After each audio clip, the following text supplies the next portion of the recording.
Good morning. We're going to go ahead and get started. We have a very exciting program in store for you today. I'm Terry Kimball, President and CEO here at the Chandler Chamber of Commerce, and I am proud to welcome you to this incredible diversity, equity, and inclusion discussion. We will be hearing from Chandler business members on how DE&I training through the Chamber has really impacted their business and them individually. Following, we will hear from world-renowned disabilities advocate Judy Heumann and the work she's done in changing the course of history for so many individuals living with disabilities.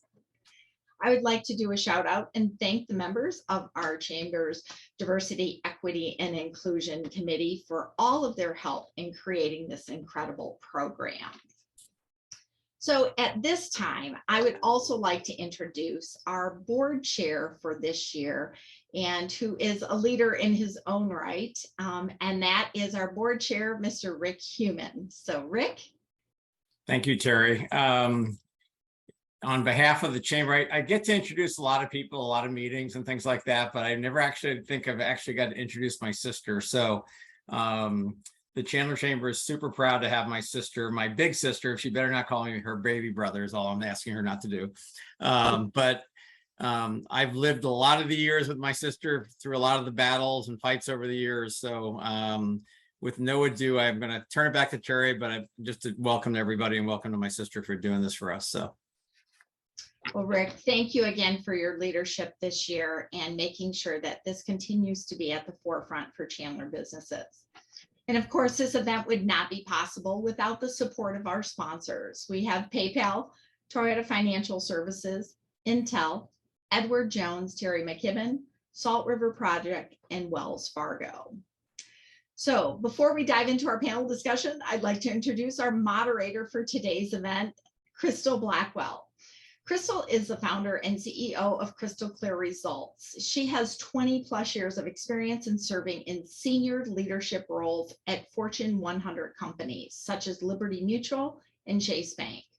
In addition to her experience as a seasoned leader, Crystal partners with State Farm, the City of Phoenix, the City of Chandler, Collide, NXP, and Digital Alliance to provide consulting and leadership coaching and training services. As a certified business coach, her mission is to guide leaders on their journey from where they are and where they want to be. Crystal is a member of the Top Ladies of Distinction and is also a very active member of our own Chandler Chamber of Commerce Board of Directors, as well as our DE&I committee.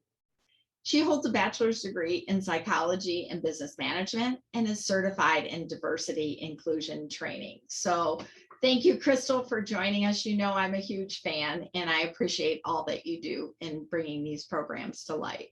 You bet. Thank you. And good morning to everyone. Thank you, Terry, for that introduction.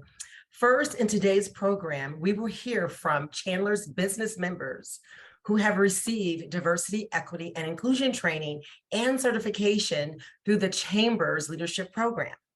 They will share the impact the program has made in their lives and how they've implemented this training into their everyday work.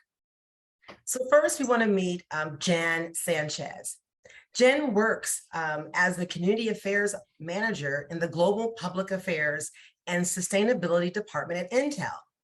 She's a corporate social responsibility and communications guru who specializes in civic engagement advocacy and a political strategist. Welcome, Jen.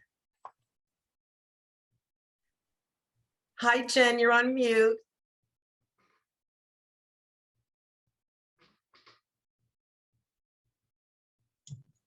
There you go. Hi, Jen. Good morning. Good morning, everyone. Good morning, Judy.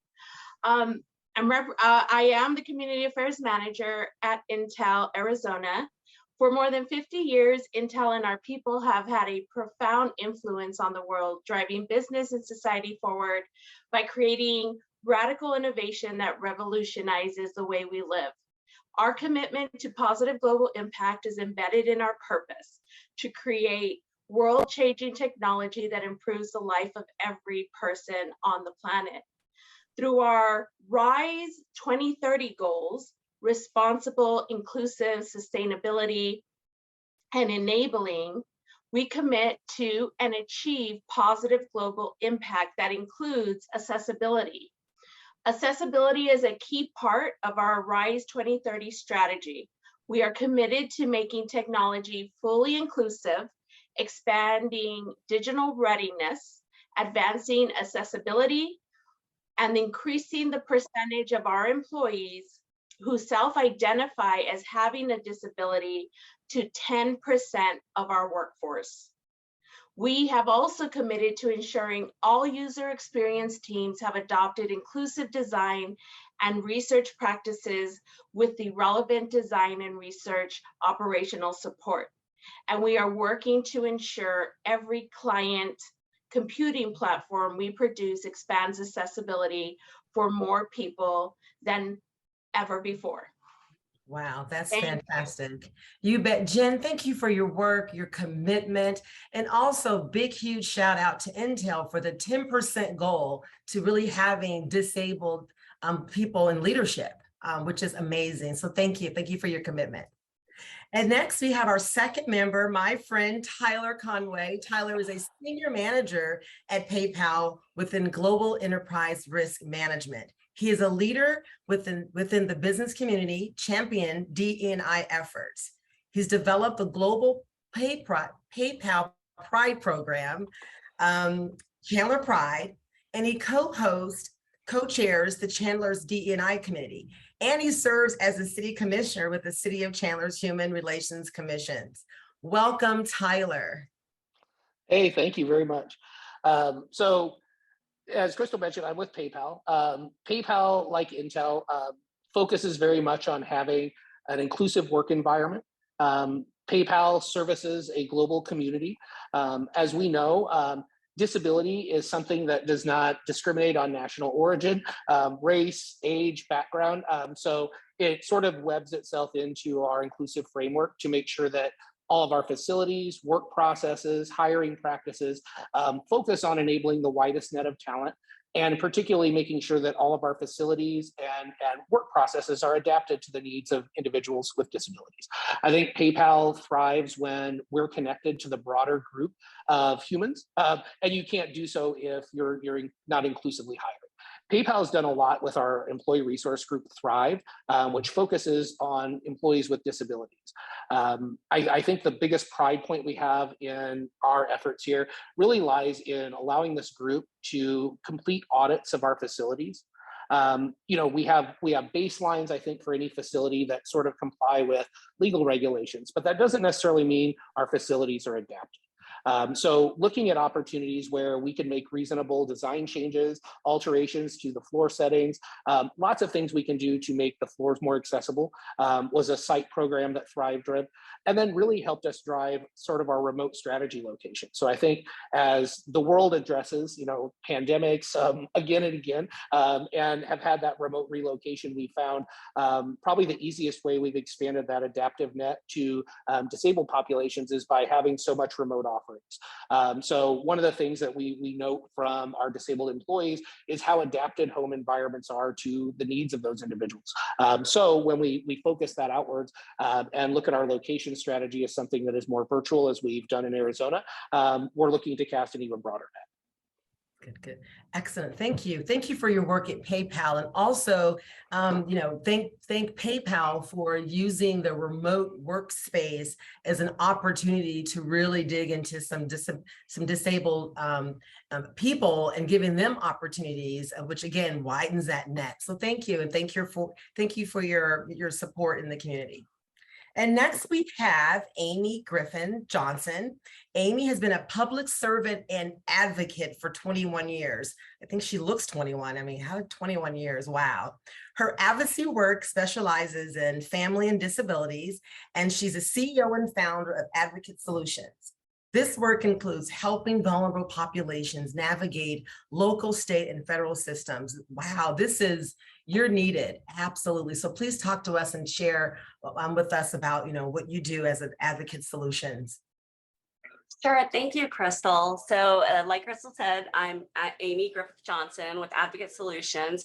I think I bring a little bit of a unique perspective to this because it all started with personal everything was personal. I have kiddos with disabilities, anywhere from medically fragile to developmental disabilities. Well, that led into springing into action. I knew that if I was having these problems, so was everybody else. So then I went through college, educated myself in policy, and now I sit on several boards through state hospitals, and about to get picked up for a federal board for legislative rights for people with rare diseases.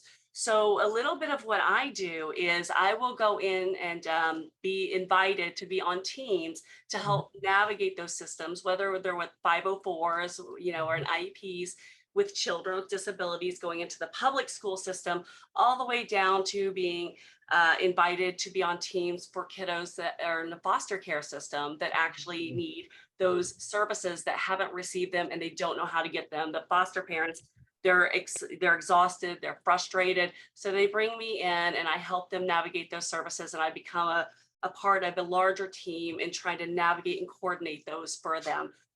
So that's kind of what I do in a nutshell. That's where, you know, we deal with Social Security benefits, all kinds of things. But I am also a Chandler Chamber leadership member for the Leadership Institute. And I will tell you, it's because of them and the connections and the relationships that they've brought to me why I was able to then learn about the homelessness communities that we have here and the nonprofits. And it's bettered me as a business owner than to go out into my communities and actually coordinate those affairs as well. So, I mean, big kudos to Chandler Leadership Institute. They've taught me a lot. I'm still in the class, and I just want to broaden my horizons as a small business leader. So thank you so much for having me. Well, you bet. And thank you, Amy. And what I really love about your personal story is that you continue to invest in yourself and learn more about this particular space and really dig into it. And you don't put yourself in a box. And that's what we need. We need people to be able to go in different lanes. So thank you for your commitment.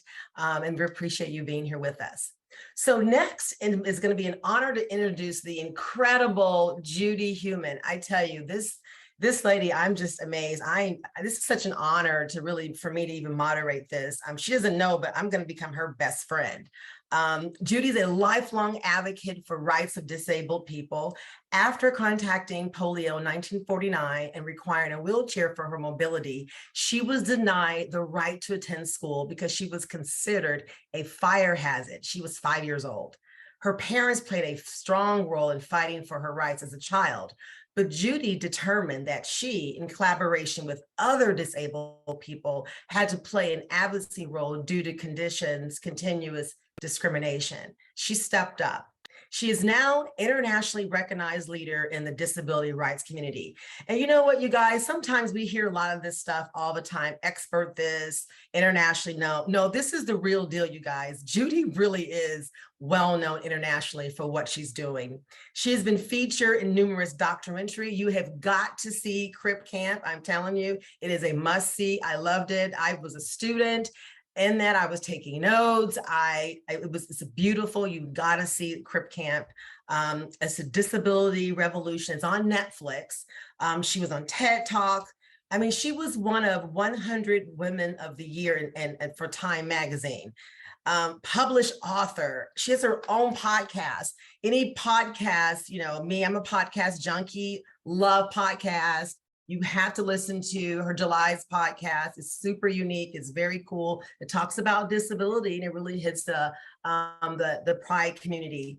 Again, she has her own YouTube channel called the Heumann Perspective. She currently serves on a number of nonprofit boards for human rights disability organizations and served as an advisor for the Clinton administration, World Bank, and for President Obama.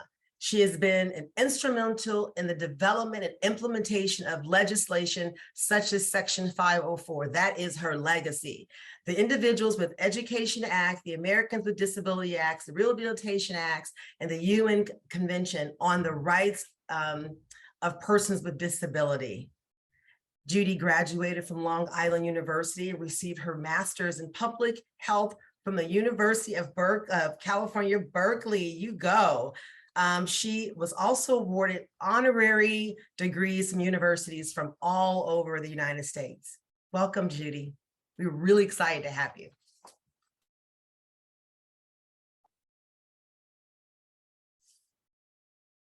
And I am the older sister of the chairperson of the chamber this year, Ricky. You probably all call him Rick, but I still call him Ricky. I asked if I can call him Ricky, but he gave me like the mean face, so I think I got to go back to Rick. Welcome, welcome.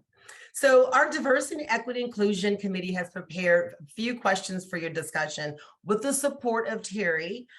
She's going to be fielding questions from the audience. So anyone who has questions, please put them in the Q&A section of the Zoom. And let's just go ahead and jump right in. Yeah, so first let me say seriously, thank you very much for inviting me and for the preparation that you and other people in the chamber have done, so everyone to know. We've met a couple of times to get to know each other more and to try to enable me to get a better understanding of some of the issues that you're working on with the chamber in Chandler. Obviously, I've been to Chandler a number of times to visit my brother, and also, I think it's called Able 360, which is a Center for Independent Living in your area, and the founding director, Phil, is a good friend of mine, so he retired. I haven't retired.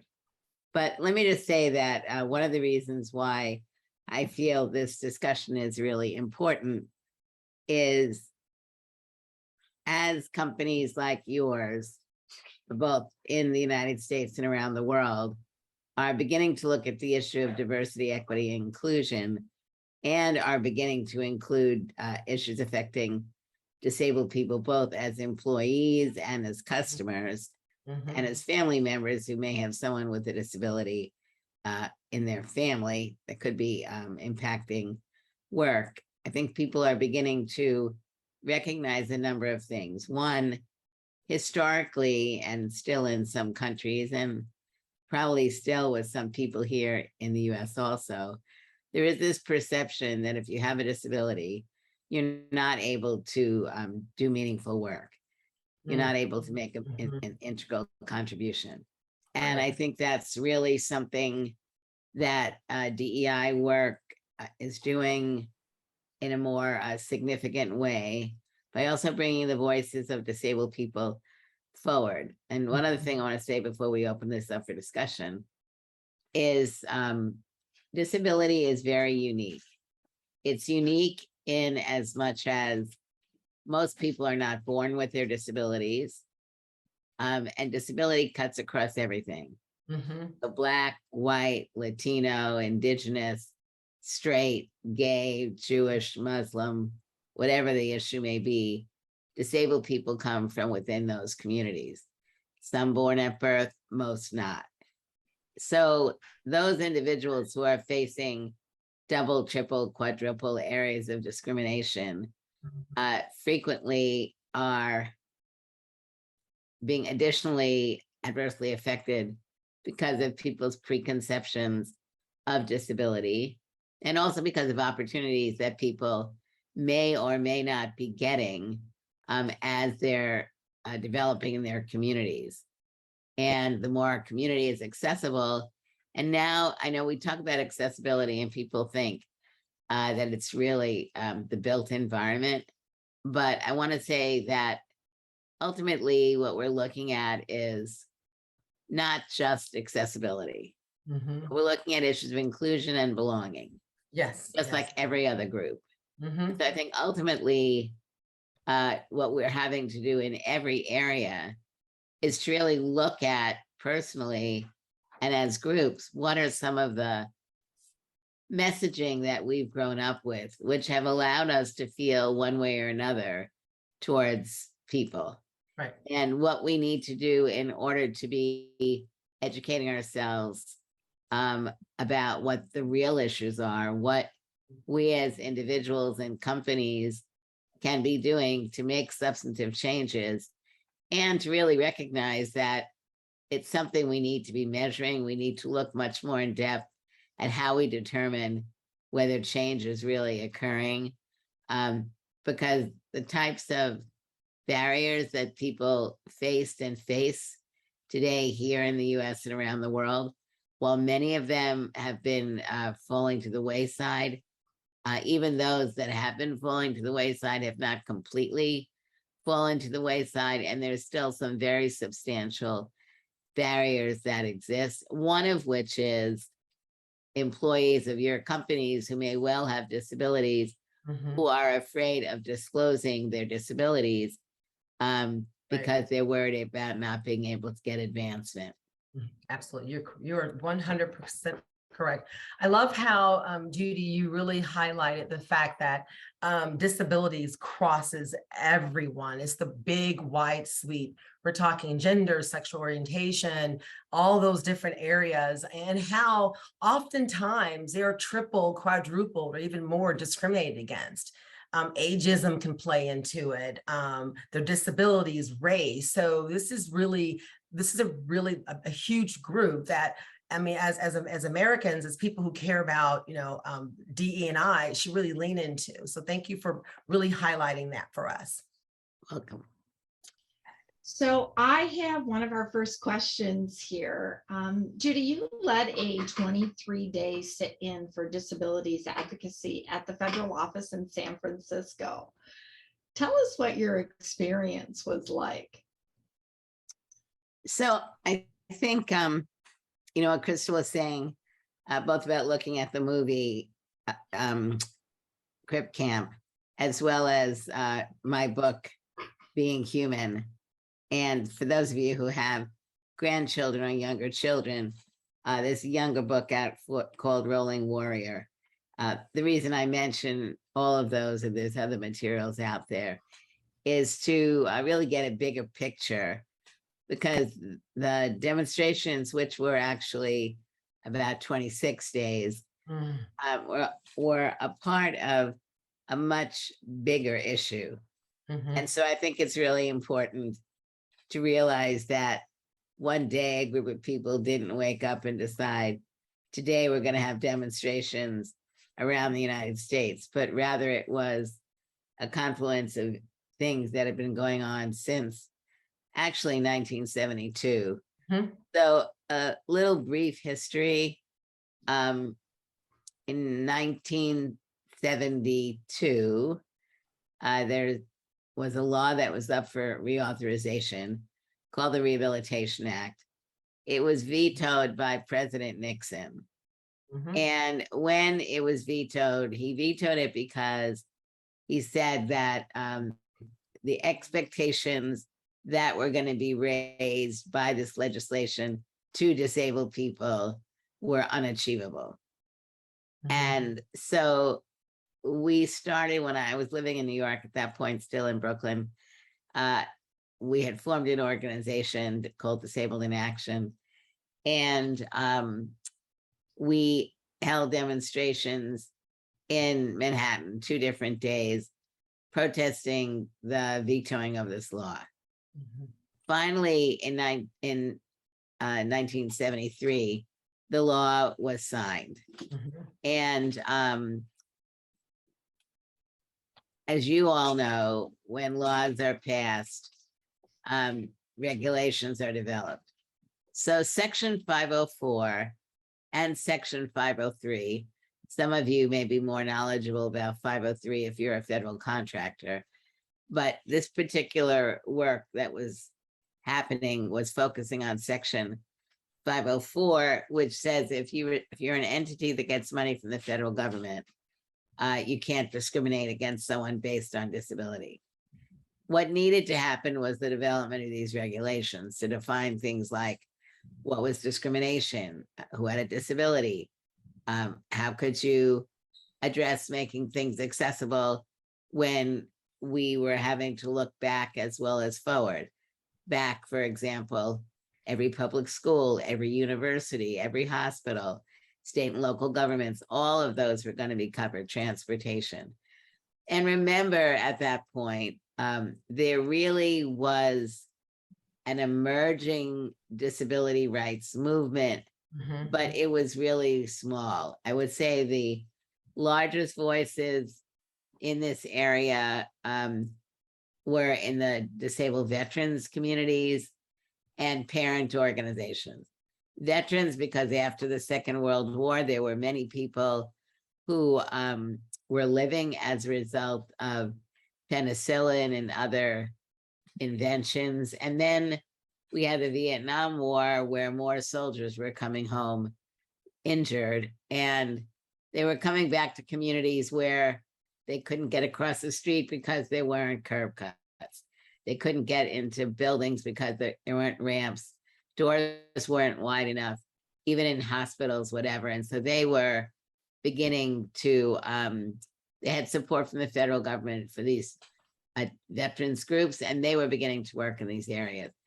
Civilians like myself, who were addressing issues like Crystal had mentioned, where my mother had been denied the right to bring me to school because I was a fire hazard. The school wasn't accessible. My parents weren't even asking for anything because my mother would have pulled me up and down the steps. But all of those are major issues we had to look at. So between 1973 and 1977, there was a lot of work that was done. The federal government had staff that were going around the country, meeting with disabled people, meeting with universities, meeting with hospitals, meeting with educators to look at what was it that needed to be done. And a draft set of regulations had been put out in the Federal Register. Comments had been received. The comments had been reviewed, and the regulations were ready to be finalized. Gerald Ford refused to sign the regulations with a similar reason to Nixon, raising expectations. We can't do this. So this theme, which I think is very important, and for those of you who've been involved in DEI, and whether it's in disability or other areas, one thing we're always addressing is what existed in the past and whether or not people believe you can create a new future.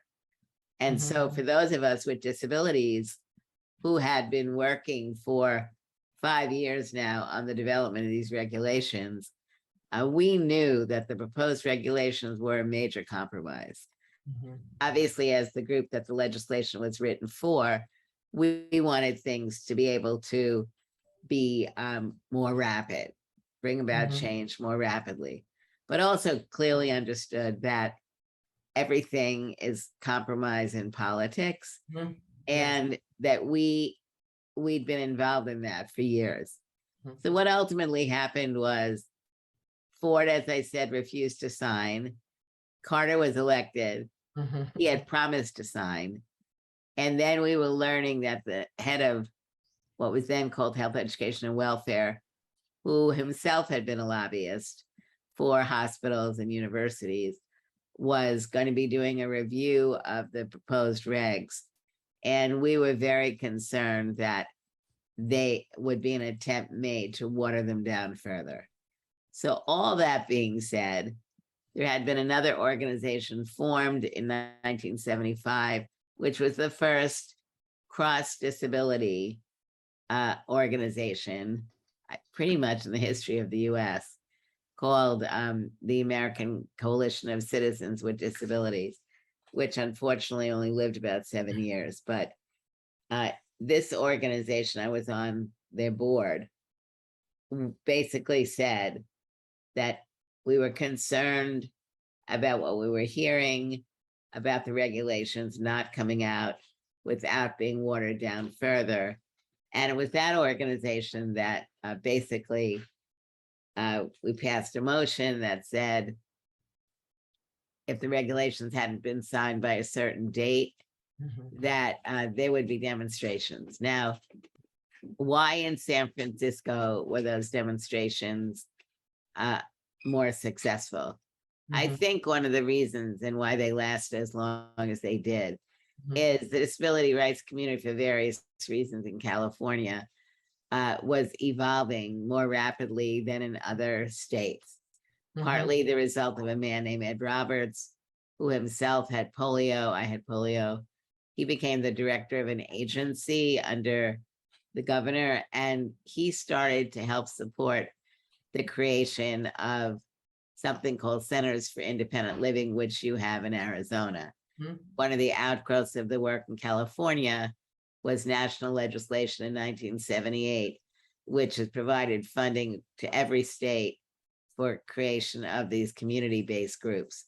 So I would say that Able 360 is really an excellent organization.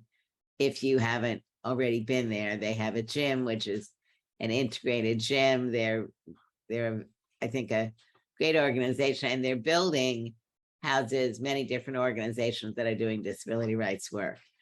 So the demonstrations in San Francisco lasted 26 days. The regulations were signed, and they were signed without further amendment. So I think, you know, one of the important aspects, and you see this more in the film, and for those of you who either have disabilities or know people who have disabilities, I think what was striking about this film were the brief comments that were made by a number of younger disabled people. Mhm. So for example, the highest age group where people become spinal cord injured is Mhm. like 16 to 25. Diving accidents, swimming Mhm. accidents, Right. car crashes. Right. Yeah. And in the film, you hear people making comments like they finally realized they were a person. I think it's very Yeah. important when talking about businesses, because you'll have employees who you will be hiring with disabilities that you may know of, or disabilities that you may not know of, and they don't have to disclose, or people who are working for you and then acquire a disability for whatever reason. But this whole issue of being a non-disabled person, then becoming a disabled person, can be very, very stressful because of still the historic situation in our country and around the world where disabled people are not, as I've been saying, treated equally. Mhm. So I think, you know, ultimately, there's so many reasons why DEI is important. But I do think that one of the critical issues is to recognize that people want to belong. And now I'm not just talking about disabled people. So the question is, what makes people show up to work, whether it's on a Zoom screen or not, and really feel valued for who they are? And how do we listen to people to hear about what their day-to-day issues are that could be either adversely affecting their ability to perform, or even if they're performing to the minimal level that you want, still are not bringing the person's full self to their work. And I Right. think that's something that when you're really getting into the DEI work and people really are being honest, they Mhm. will talk about things that are going on that really positively or negatively impact their ability to contribute. Mhm. Good, good. You know, Judy, I love how you really walked us through the legislative piece and the steps you all have taken. But you know, again, I'm going to advocate for that Netflix, that film, that 26-day sit-in. It was that, you know, we have 5 generations on the planet. There's generations out there that don't even know what a sit-in is. You know what I mean? So we gotta, you know, I like to paint that picture. I mean, we had people that were sacrificing food. People weren't getting bathed. They literally sat. They turned off, you know, your electricity. They try to push you out. You guys stood still. You guys refused to leave. I mean, I think it's powerful when you really see that there is a need and you believe in it, and then the lengths that one takes to get it done. It's, for me, it was inspiring. So I encourage people of all generations to look at that. You just don't see that level of dedication. Again, a small, powerful group. And also, I love how you're talking about in the workspace, people want to, you know, it's about belonging. But also, I find that organizations like for people that are disabled to be invisible, because they don't want to to see them and give them what they need and provide them with equal and equitable choices as everyone else. So definitely that I love the companies that are here that are really leaning into this and looking at disabled people in our community as future leaders. I want to see CEOs. I want to see C-suite leaders. I want to see directors, managers, people leading others. So this is going to be good. I know Terry has another question. I have several questions that are coming in. So, and a couple of them are very similar. So I will try to, but the big, because we have several of them. What are some of the resources that companies or nonprofits can use to better educate themselves on just the overall scope of disabilities? Well, there are many, and I guess one thing I would do is start from within your own state, because many of your companies have a history of doing some good work. So having human resources and affinity groups talk about what they've done, how they've done it, the progress that they've made is something good to share, particularly for businesses that are beginning to do work in this area. There are national groups, for example, one is called the Job Accommodations Network. That's JAN, and you can just go online and get their information. They've been around now for, I want to say, 30 years. They focus exclusively on the issue of employment of disabled people. They will talk to any individual, companies, disabled people themselves. They've got a great website and they're a good resource. I'm sure quite a number of you are involved with SHRM or other organizations. They're doing work in this area. There's another organization called Disability:*In, and they're I think a number of your companies probably attended their meeting a couple of weeks ago. Disability:*In started, probably 15, 20 years ago. And it's really focusing on working with companies to help them advance the inclusion, integration, hiring, retention, and advancement of disabled individuals. They've also got a good website. They had, I guess, about 1,300 people at their conference a couple of weeks ago in Texas. There are a lot of resources out there. I really want to underscore the need to also look at what your companies have been doing to advance diversity across the board. And there are obviously additional things in the area of disability that your human resources people need to know about, such as, do you have a policy on accommodations? How is that policy shared within your company? How is that policy being implemented? What are people in the company saying when they request an accommodation? Are they getting it in a timely way? Is it a bureaucratic procedure that's not really intended to ultimately help someone get what they need? All those things are very important. But I think the value of you having a DEI program within the chamber and this course that's been being taught really, I think, also is very likely to be giving you a lot of information about what exists already in your communities. I guess one other thing I want to mention is Section 503. The Section 503 obliges companies that are receiving federal contracts. And those companies have obligations above and beyond 504 or the Americans with Disabilities Act. As contractors, the office that implements disability under 503 is also implementing issues in race and gender out of the Department of Labor. So they're very similar, except different populations or you've got the crossover, of what we've been discussing.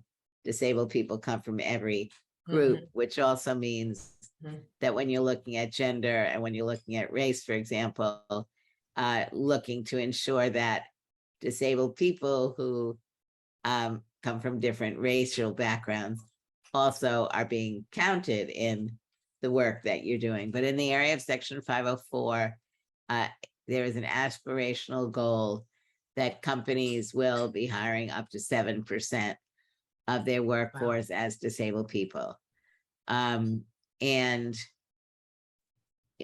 also that companies are showing progress in the work that they're doing towards achieving this objective. So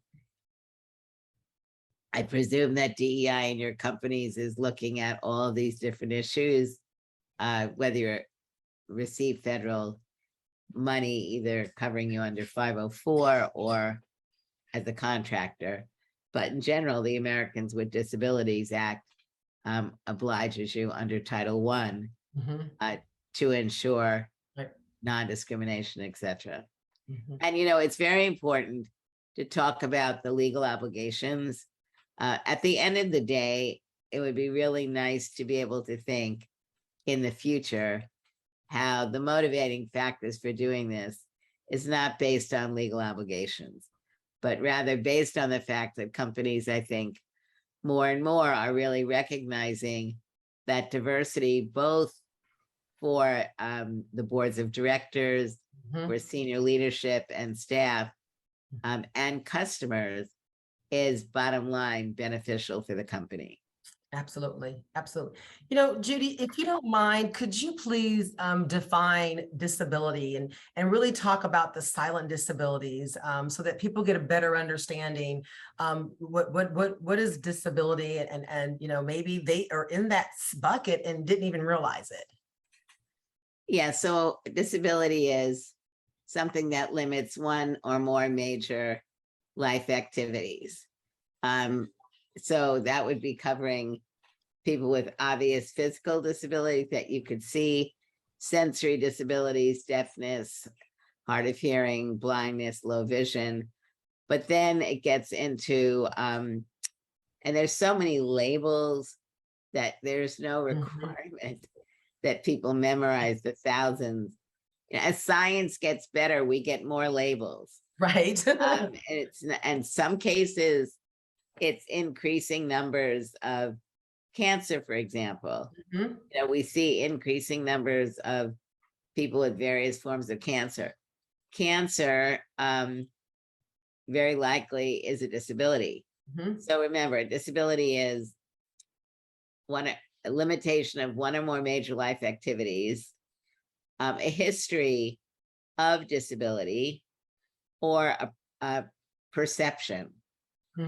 So a history could mean someone had cancer 10 years ago. The prospective employer learned that they had a history of cancer, and they denied them a job because of a history of cancer. Even though they may be cancer-free, they would be covered under the law. Or let's say you are the sister of someone who has AIDS, and the person believes that the sister could be a carrier of AIDS and therefore is not employing the person. That's also, that person would be protected. But for the purposes, I think, mainly of what we're discussing, invisible disabilities, diabetes, epilepsy, intellectual disabilities, depression, anxiety, bipolar, on and on and on. These are all disabilities. They limit one or more major life activities. And the limitations may expand, they may decrease. But that's what we would be looking at in relationship to disability. Now, what does that mean you have to do? Not necessarily anything, except to make sure that the policies and practices that you have within your company are knowledgeable. And if a person needs something like an accommodation, that would be a practice that you have within the company, that your employees understand how they can apply for an accommodation, whose responsibility it is to ensure the accommodation is being provided. I think it's also really important to recognize that most accommodations do not cost a lot of money, and that I'll tell you a story. So a couple of years ago, I was speaking at the National Governors Association, and Governor Merkel, who at that time was the governor in Delaware, had started a program working with people with intellectual disabilities being hired. And one of the people who presented was a man who had a company that made windows. And he was at first completely opposed to hiring people with intellectual disabilities, kind of sight unseen. And then agreed that he would bring one or two people on. It was not a huge company. And brought in an outside company to help do an assessment of the work environment. And what they learned was that there were certain things that they needed to be doing that cost basically nothing in order to address issues of work safety. And what they found was that while they didn't have a high injury rate previous to this, that their injury rate went down even further, at basically no cost, and that they were able to hire some individuals with intellectual disabilities to be trained in various jobs. So I think that to me was a very compelling story, because here you had a small business owner who was, clearly concerned about whether this would be a risk to his company. And at the end of the day, clearly saw that it was a benefit to the company overall, because not only was he able to consider hiring people who he felt previously he couldn't hire, but he also reduced the injury rate within his companies by putting in some very simple safety features. Good. Great story. I love that. Of course, a small business person would have the courage, right, to step out and really show the value and how to implement just a little bit of change, hardly any cost, and look at the end results, the rewards. Thank you for sharing that story, Judy. Welcome. All right. I have actually a comment here from one of our attendees about that there are small business grants that are available through the state vocational rehabilitation to help businesses with less than 100 employees adapt to their workplace and accommodate individuals with disabilities when they're working for their company. So I thought that was really good. And Representative Germain, thank you for that. The Department of Rehabilitation also, I think, will have some programs where if you employ, or if you bring a disabled person onto your staff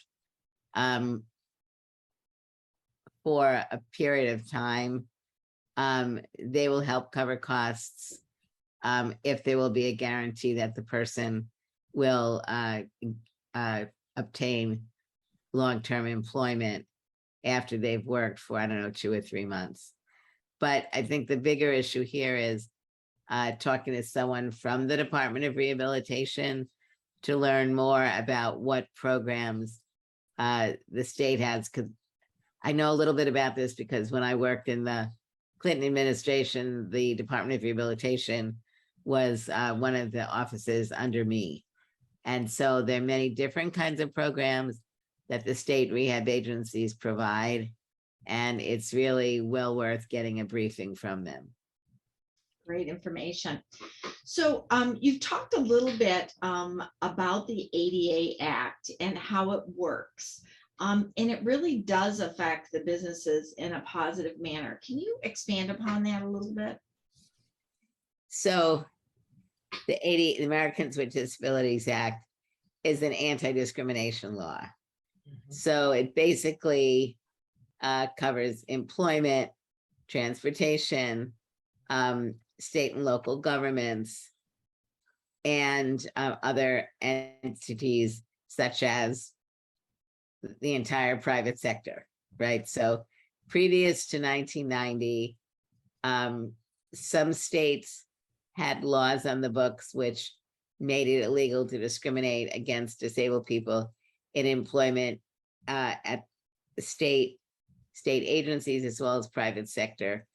But Section 504, as we've been discussing, only covered entities that were receiving money from the federal government. So that basically meant that if you were a private company like PayPal, etc., you were not covered by the federal government. So now you're all covered. And it's basically, saying that disabled people should not be denied the right to employment based on discrimination. So if a person doesn't meet the qualifications for the job, let's say an essential part of the job is to lift 200 pounds a day, and that's 60% of the job. If the person is unable to do that, then they're not qualified for the job. But let's say a person has to do 5% of their job, lifting 200 pounds. I know it's completely ridiculous. That wouldn't happen, but then what you could be obligated to do would be take the 5% away from the person who can't do it, give it to someone else, and remove from someone else and give to the disabled person, so that they would all be working 100% time, but it would be a reasonable accommodation. Could you ask your question again? I don't feel like I'm completely answering it. You hit, that's exactly what we wanted. Okay. There's another question that in addition to that comes in. What are your thoughts on Section 14C, which allows companies to pay disabled workers for sub-minimum wages? I mean, obviously, you know my answer. I don't support Section 14C.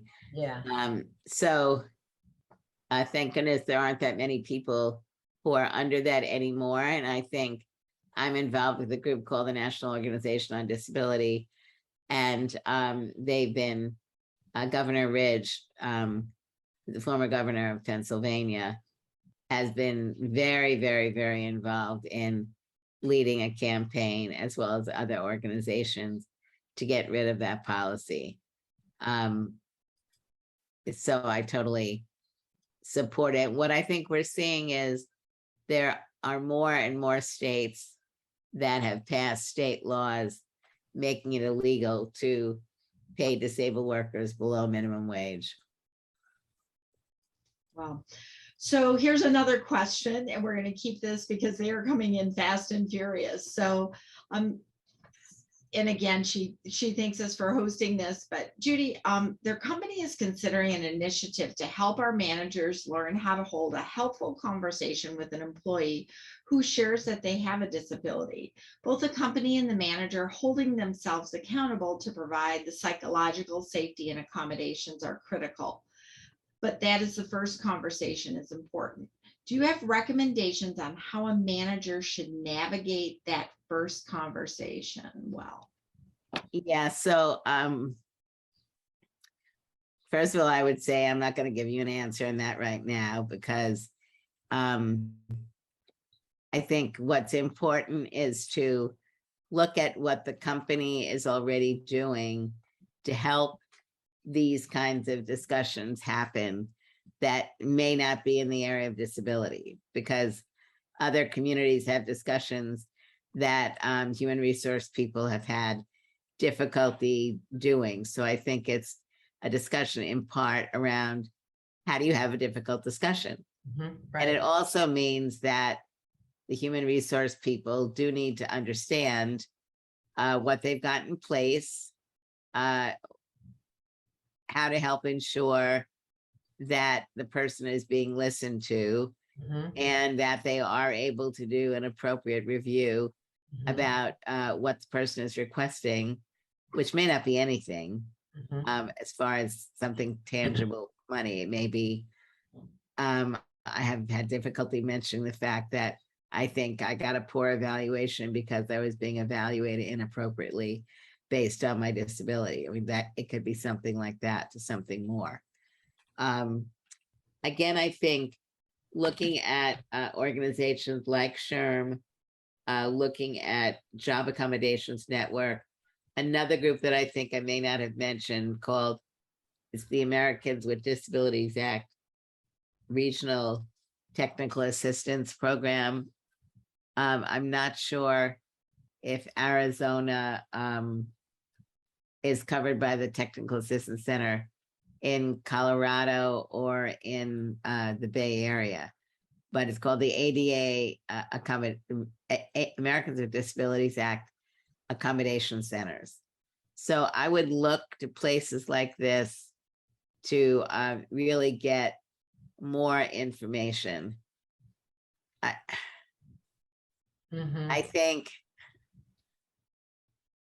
mhm, obviously human resources people mhm. need to be trained on how to have difficult conversations. Absolutely. If they don't have that basic training, Mhm, and going into an area that they don't know enough about can be problematic. absolutely. But Well, and yeah, our DE&I group has been phenomenal. In fact, many of them, Crystal and Tyler, actually, we've hosted a couple of seminars on that, how to have those difficult conversations. yeah, which is the And- reason why I'm not like giving an answer, Mhm. because there isn't an answer. Right. You know, Right.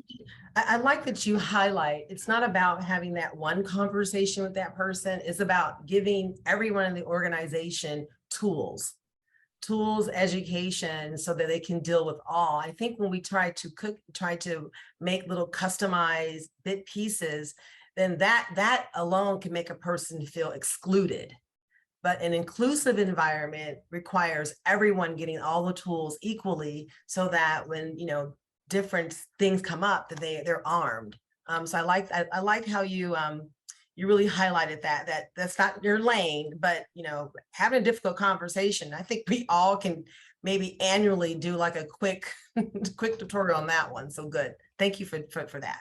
I mean, there are All right. so many things that people may want to discuss. And that's why I believe it's very important that the human resource people understand what they're obligated to do. Right. So it's listening, it's also being able to interpret, and not necessarily giving an answer during that meeting, but developing a sense of confidence between the employee and the human resource person, that you understand what my issues are, and if you can't give me an answer now, you will get back to me in an appropriate, reasonable amount of time. Right. I think those discussions are very important, because it will not just be that one person that is looking at this. I think what you'll Absolutely. find a lot Mhm. is someone is willing to stick their toe in the water before somebody else. And if that person feels respected in what happened and the outcome that happened, then that also will have a ripple effect within the organization. That they were listened to, that there was a resolution or whatever. So I'm hearing you saying the Judys of the world are the ones who are going to stick their foot in the water, right? And going to And I'm challenge. sure you're the same way, Crystal. Just a little bit. Just a little bit. Well, the other thing is, and we've got several other questions here, but I know here at the chamber and our board has really set that this diversity, equity, and inclusion is not just a fad. This needs to become part of our culture, and Exactly. as we continue to move forward. And I appreciate that in our leadership that I have with our board to be able to recognize that. So thank you. It says we've observed that gaps in representation in many professional sectors relate to educational access. What does educational access look like for persons with disability? Well, I mean, I think educational access for disabled people is what are the standards that your company is looking for? What level of education do you bring people in for jobs? And what kinds of training are you giving to people to help raise their standards? What work are you doing in mentorship and internships? That's one area to look at. The other is when you look at what you want the educational system, both primary, secondary, and higher education, what are you expecting students to be learning? The other issue, which is very important, is to begin to have a better understanding of, are disabled individuals attending classes where they are learning the same amount as others? Because certainly in some states, what you'll see is that there are children with disabilities who are not being included in the same educational classes as others. And so they're being denied an equivalent education. I think the other thing is, because I worked in the Department of Ed and I visited so many schools around the United States, it goes without saying that poorer school districts frequently are not providing the same education as wealthier school districts are providing. And so that is an issue that companies really need to be looking at, and that is the overall equity that's going on in our public education system. Because, and the reason I talk about internships and mentorships is it's very important, and I'm talking about disabled kids now, but not only, again, disabled people from all these different backgrounds, they need to see themselves. Their parents need to see them. We need to see Black disabled children and teenagers and Latinos and Asians and blind and deaf and all kinds of things in your advertising, in how you do your marketing, your outreach. They don't have to be talking about disability or race or whatever, but people need to see them because that's where people get their role models from. And, in the area of media, while there's a little bit better work going on in representation of disabled people, it's not anywhere where it needs to be. And it is not the diversity that it needs to be, even for when it is there. Right. So education to me is obviously academic education, but it's also really understanding a point that I've made a couple times, which is if you are a disabled person who doesn't see yourself being represented, then it makes it more challenging for some people. Okay, so when I sued the Board of Education in New York because I wanted to be a teacher, I passed the required courses and the required exams, and I was failed on the medical exam. So I did luckily find some attorneys. I did sue the Board of Ed. This was before any of the federal laws. And I was offered a license after going to court. My judge was Constance Baker Motley. She was the first African-American woman to serve on a federal bench. So she had dealt with issues of personal discrimination, as well as representing others who are being discriminated against in education. But everyone should not have to feel like they have to look at doing something like that. Right. And it's why the company in its actions and deeds needs to allow people to see that from the highest level, the inclusion of disability and all of the other DEI related issues is an integral part of the work. And that you're a learning company and you're looking for people who can come in and do the job, but also you're looking to reach out to people to help younger people understand about new fields. So, Right. one area, obviously, STEM. STEM is very important. The US is behind many other countries in what's going on in education in the area of STEM. And there was pre-COVID a series of advertisements that were regularly being shown on TV where they were focusing on young women in STEM. They were racially diverse, religiously diverse. You never saw a disabled person. Right. Ever. Now, the message there was, you're a disabled teenager, you're not there. So did the advertisement say, you're not welcome? No. But did it demonstrate that you're not welcome? Yes. Right. And so those are the types of things that I think are really important. You really, if you are doing work, and I'm sure you are, with high schools, with universities, mentorships, internships, are you seriously looking at making sure that you're reaching out so that disabled individuals know that they can apply? If you're working with high schools, you're letting the high schools. I mean, one thing I have found as an employer, because both when I worked in the nonprofit sector for about 20 years, and then in government and others where I was the boss, so I was involved with hiring, is you needed to go to the source of where you're recruiting. And in many cases, universities, for example, were not, it's better today. It's better today. But nonetheless, I think, as the chamber, both in Chandler and statewide and nationally for that matter, it's really important that disabled employees, both people like myself who've had our disability when we were younger, and people who will be acquiring their disability visibly or invisibly as they get older.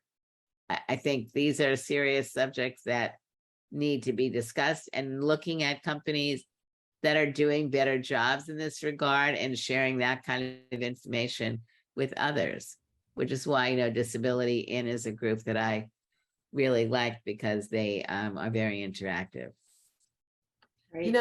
Judy, I like how you really talk about representation, and you gave some great examples why it's important that young people have can see mentors, and how mentors can be mentees, and how representation needs to be sort of sprinkled through the organization. And really, I mean, you hit organization, but our country, but our world. Representation is important. And the example you gave of the commercial for STEM, for some, they may have thought, wow, that's a great commercial, it's diverse, but it really did not represent all. So, and I think people don't understand why representation is so important.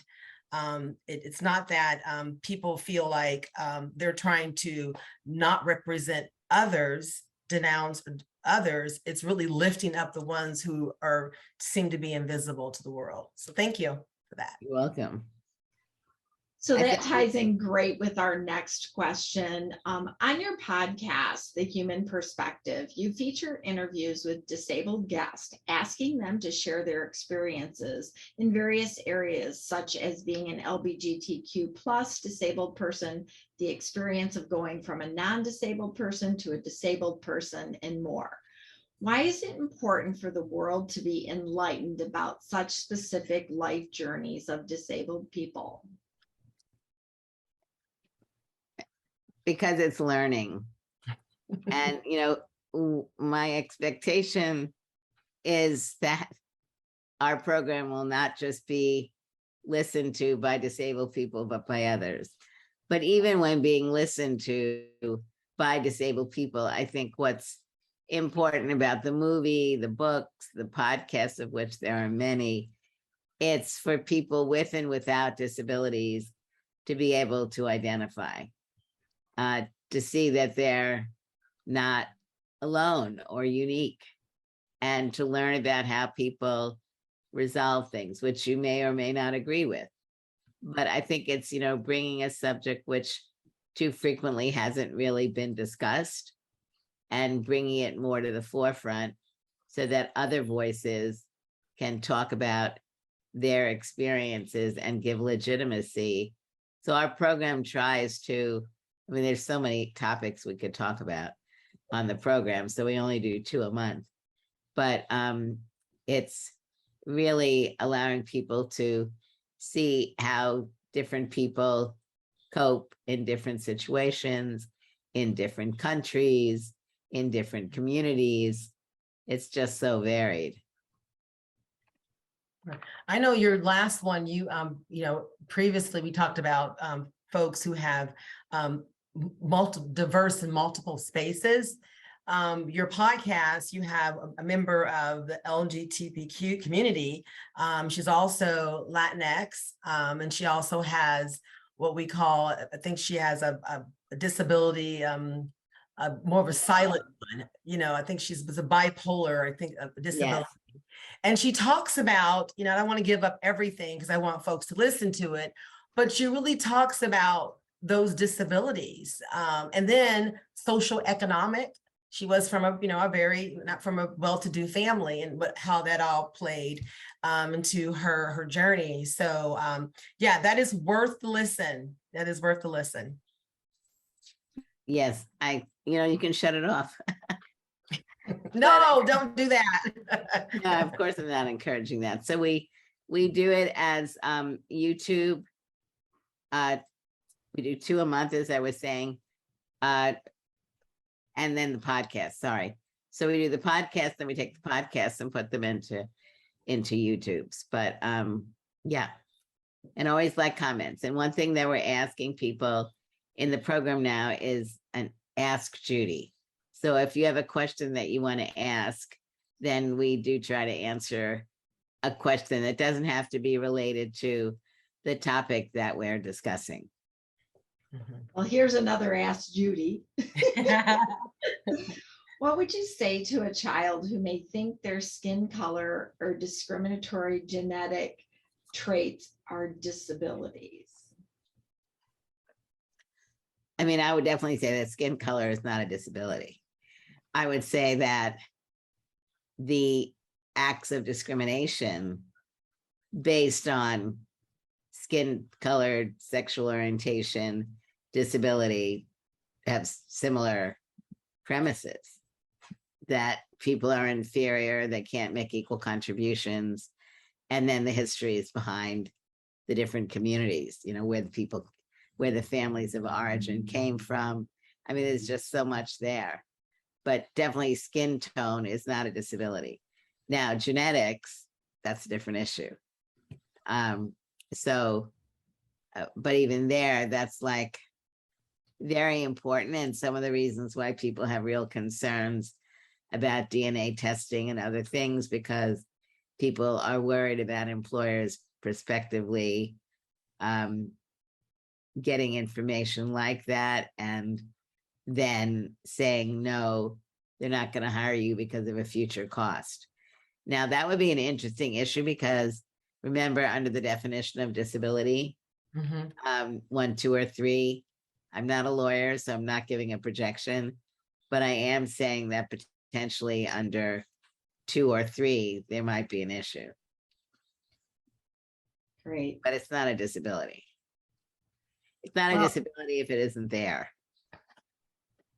So we have somebody who has a comment here for you. It's not a question. They just wanted to say a big thank you and to let others know that we honor you, Judy, in our noteworthy American Women Project on display at the U of A College of Medicine in downtown Phoenix. It was really important that someone who really represents the community of those with disabilities be a part of this heartfelt project. And their sister has disabilities and their father was a school psychologist. working his entire career with children with disabilities. And for anybody who's interested, it's noteworthyamericanwomen.com. So I just thought I'd share that with you because that's a great way. So Judy, what can somebody take away from today's seminar or webinar, whatever you want to call it, from today's program that they can implement in their business today? I mean, I hope that what you've taken away from this is, one, you haven't necessarily heard all this from the chamber previously, so it may give you an opportunity to come back to the chamber here to learn more about what they're doing, to learn about the course, the DEI certification that the chamber is doing or others are doing.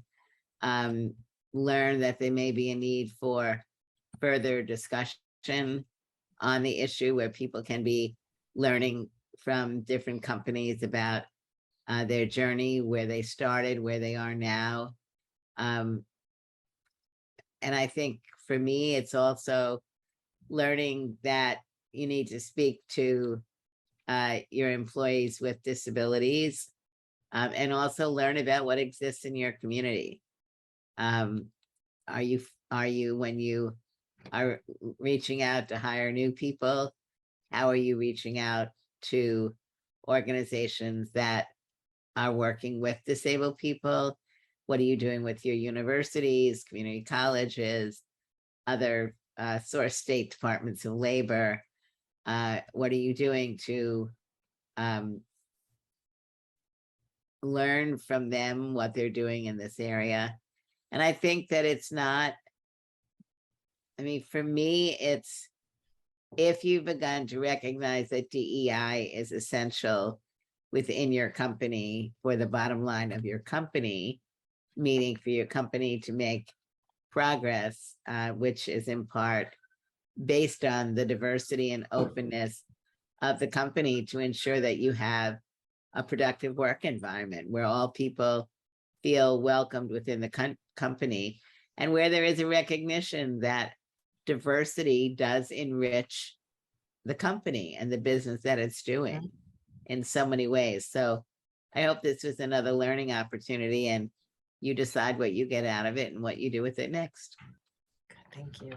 Well, Judy, thank you for being here today and sharing, your continued advocate for disabled individuals. But before we close, I have some I statements, and I want you to fill in. This is the Ask Judy section of our conversation today. I'm going to ask you some questions, some I statements, and you fill in the blank with a word or a statement. So are you ready to play? You game? Ready. Awesome. Okay, so I am Judy Heumann. All right. I am a Jewish disabled woman. Love it. Love it. And I love my husband. Oh, that is so sweet. Love that. I believe that we have to work hard to protect our democracy. Yes, I'm with you on that one. Definitely. And I desire a world free of war with respectability for all, and learning how to work collaboratively together and to talk to each other. Yes, love it. Thank you. Judy, thank you. I appreciate it. This is truly an honor to have this opportunity with you. Now I'm going to turn this over to Terry Kimball, our CEO of the Chamber, to do our closing remarks. You need to take a picture before you get off. Yes, definitely. Thank you. Well, again, I just want to, first of all, thank my DE&I committee as well as my board of directors, because for giving us the latitude to be able to offer these programming is pretty incredible, as well as our sponsors, PayPal, Toyota Financial Services, Intel, Edward Jones, Terry McKibben, Salt River Project, and Wells Fargo. They are really the ones that are out there stepping forward to help make a difference in our community. There will be an evaluation survey that will be sent to you after this program. Please fill it out and let us know what you want to see in our upcoming roundtables. Our DE&I committee really looks at this each month and really puts thoughtful conversations into what next for us. So thank you again for joining us today. And we will have this program available on our chamber website for future. And please make sure that you visit the Heumann Perspective and Judy's website. There's lots of valuable information on there. So again, thank you to all, and thank you for supporting the Chandler Chamber. Thank you all. Bye. Bye. Thank you, Judy. Bye. Bye.